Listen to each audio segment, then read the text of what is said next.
Conoce el caso de María Soledad. Cuenta la historia que una madrugada llegó al Hospital Nacional de Itagua una mujer con aproximadamente 20 años que sufrió un terrible accidente. Según dice, lo habían atropellado y le habían golpeado muy fuertemente la parte de la cabeza y también otros órganos. Entonces llega a urgencias, le atienden, ella trata de sobrevivir en todo este tiempo porque estaba bastante complicada su situación, hasta que llega un punto en que obviamente no aguanta más y fallece. Las personas que estaban atendiendo en ese hospital buscan familiares, buscan una información de quién era esta chica realmente, pero no encuentran nada. Inclusive se queda en la morgue por varios días para que se pueda reclamar, pero ninguna de las personas que vienen logran reconocerla.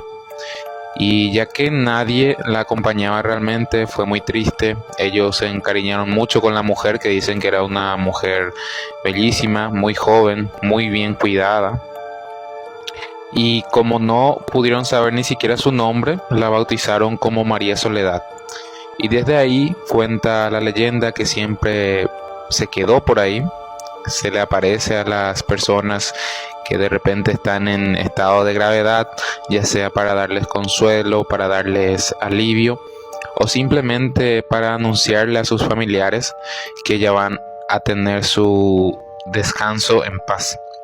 Entonces María Soledad, a pesar de ser una aparición, ellos no consideran que deba ser algo a lo cual deberían temerle, ya que dicen que siempre está obrando para bien de los pacientes. Incluso dice que tiene una cierta afinidad hacia los niños, porque dice un testimonio que ella vivió en Itá y decía llamarse Jessica. Estuvo mucho tiempo viviendo con una señora en el barrio esportivo. Así me contó un familiar que era su vecino, dijo Alex Gutiérrez. Mi tía me comentó que ella era una joven muy tranquila, amable y bella. Siempre decía que quería ser modelo, ese era su sueño, agregó Julio Benítez. Incluso leí por ahí que se trataba de una brasileña que vino al país con un camionero que después la abandonó. Certeza no tengo de estos relatos, pero sí que está muy presente en la cultura popular. Inclusive acá encontré un relato que se trata nada más y nada menos que la propia directora del hospital de Itagua, que la conoció en la morgue donde ella trabajaba. Dice que se trata de una joven de 20 años cuyo cuerpo sus familiares nunca reclamaron. Era octubre del año 1995, la joven nunca recibió visitas de familiares y su cuerpo nunca fue reclamado. A partir de ahí inició la tarea de localizar a sus familiares. Me parecía una chica demasiado joven, no puede ser que alguien no tenga algún familiar, y comenzamos una búsqueda desesperada en radios y televisión. Recuerdo también que inclusive la buscaron en el programa Vive la Vida de Telefuturo. La actual directora hoy en día del hospital, Yolanda González, trabajaba en la morgue, que se ubicaba en la misma instalación que urgencias, y dice que hoy por hoy todavía hay noches en las que se aparece una joven que se cruza con los residentes y luego desaparece. Dice que la recuerda como una hermosa joven y bien cuidada, de cabellos, manos y pies. Durante casi 3 meses trataron de encontrar a sus familiares y ella se negaba a mandarle a la morgue judicial y trataba de la mayor forma posible encontrar algún familiar. Encontraron un espacio en el cementerio municipal de Itagua y allí la enterraron. Así que faltaría investigar un poco, ir a mirar si está efectivamente esa tumba ahí y que esté bautizada, ¿verdad?, como María Soledad, por la falta de compañía que tuvo en sus últimos días. Si te gustó este video, no olvides comentar. Si conoces algún caso más, por favor déjame en los comentarios. Esta historia la envió Claudia Maciel por WhatsApp y se trata de una anécdota que tiene que ver con el Hospital Regional de Concepción.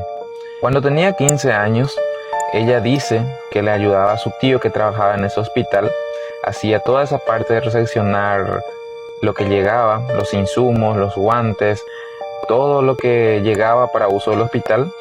Estaba ella trabajando con su tío y un compañero más.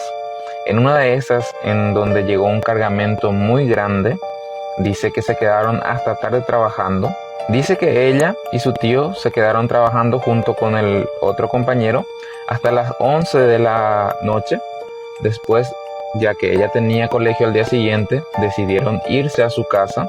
Se queda el compañero solo a partir de las 11 de la noche y dice que al día siguiente por los pasillos se empieza a rumorear que él vio a una mujer mientras estaba realizando su trabajo. Entonces ella también decide preguntarle si es verdad esto, a lo que él responde afirmativamente, pero el tío de la chica no le creyó.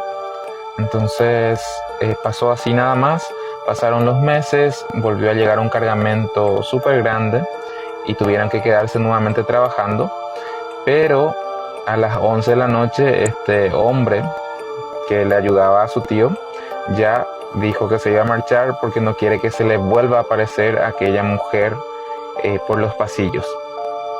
Pasan las horas, llega a las 12:30, Claudia ya demasiado se quiere ir en su casa, pero su tío le dice que tiene que presentar urgentemente el inventario a las 9 de la mañana, así que tienen que quedarse más. Después Claudia empieza a insistirle más y más a este señor, por lo que decide irse a su casa, pero dice que cuando salen del hospital escuchan una voz que le dice: váyanse de aquí, váyanse de aquí. Su tío se enoja y dice que son los enfermeros o enfermeras que le están jugando una broma. Claudia se asusta, se va, se sube en el auto. El tío entra a revisar y dice que sale después de unos 15 minutos totalmente en shock, sin decir absolutamente nada. Se sube al auto, se van y no le dicen nada a Claudia.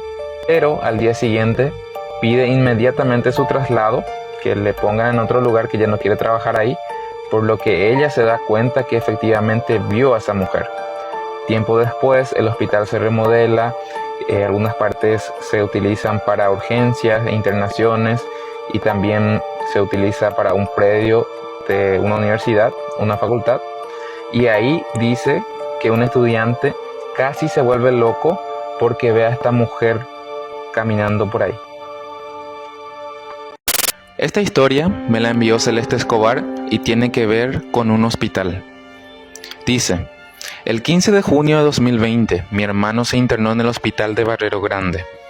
Mi otro hermano y yo estábamos en el hospital con él hasta que llegó su novia, pero como ya era de noche y tenía que trabajar al día siguiente, entonces decidimos que nos quedaríamos nosotros. Como somos de Piribebuy, nos llevaría más de una hora ir y venir. Después, una enfermera dijo que decidiéramos quién se quedaría con mi hermano en la sala, ya que la sala era aislada porque era una sala de internación. Nos sentamos en la sala de espera y empezamos a platicar todo tranquilo hasta las 10 de la noche, cuando empezamos a escuchar voces, llantos y gritos. Pensamos: pobre familia, alguien seguramente falleció. Y fuimos a mirar hacia la morgue y no había ni luz, silencio total. Qué raro, dije. Luego escuchamos pasos y voces que venían hacia nosotros. Miramos y nada. Allí empecé a tener miedo. A eso de las 12 de la noche, pareciera que hacia la urgencia ingresaba algún malherido o algo así. Había llantos de dolor. Dijo mi hermano: vamos a mirar qué pasó. El caso es que saliendo hacia urgencias no había nadie, solo un doctor, pero encerrado. Y nos dijo: vayan a un lugar seguro, porque aquí hay muchos fantasmas. O sea, imagínense que un doctor les diga eso.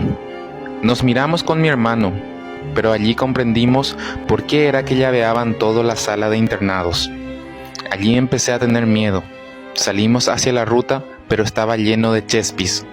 Chespis serían una especie de vagabundo que tienen un poquito de mala pinta y te pueden de repente asaltar, digamos. Entonces ingresamos de vuelta al hospital. Eran casi las 3 de la madrugada y ahí empezó lo peor. Las cosas empezaron a moverse, se caían, pareciera alguna ventana de vidrio que se rompía, pero no había nada. Entró un viento loco por el pasillo, las ventanas y las puertas se abrían y se cerraban. Allí sí me cagué de miedo, dice.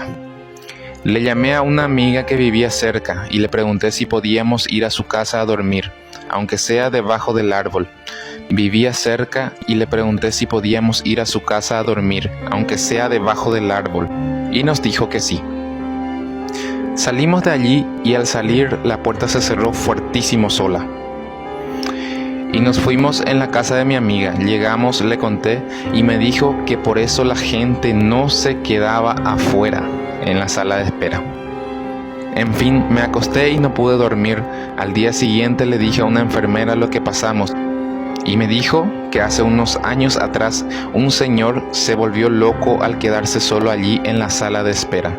O sea, imagínense una sala de espera vacía. Tiene que ser por algo. Esto fue una de las historias de Celeste Escobar.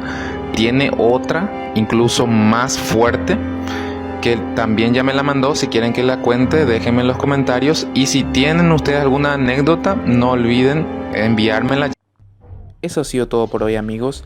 Si te gustó, no olvides suscribirte, comentar y compartir este video con tus amigos. Nos vemos en la próxima.